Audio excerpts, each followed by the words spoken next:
बिबट्याच्या हल्ल्यात शाळकरी मुलगी ठार झाली आहे। सारिका बबन गावडे असं या मृत मुलीचं नाव आहे।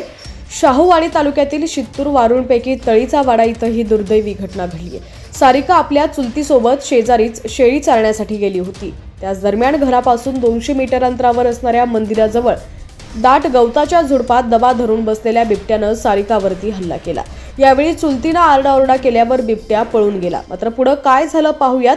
त्याआधी तुम्ही जर HPN मराठी न्यूज चॅनल पहिल्यांदाच पाहत असाल आणि अजूनही चॅनलला सबस्क्राइब केलं नसेल तर नक्की सबस्क्राइब करा आणि बेल आयकॉनवर क्लिक करून नोटिफिकेशन्स मिळवा। आणि हीच बातमी जर तुम्ही फेसबुकवरती पाहत असाल आणि अजूनही आमच्या HPN मराठी न्यूज या फेसबुक पेजला फॉलो केलं नसेल तर नक्की फॉलो करा।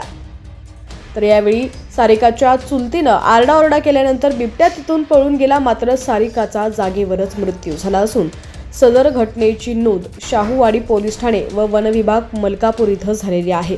गेल्या काही दिवसांपासून बिबट्याच्या हल्ल्यात मोठ्या प्रमाणात वाढ झाली आहे। आतापर्यंत केदारलिंगवाडी येथील शाळकरी मुलीचा दुर्दैवी मृत्यू झाला।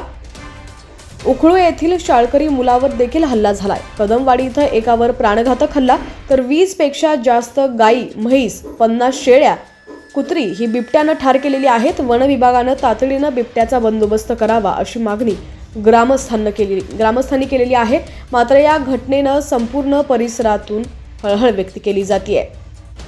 दररोजप्रमाणे आपला दिवस उजळतो त्याचप्रमाणे मावळेल अशा पद्धतीचं या लोकांचं काम असतं।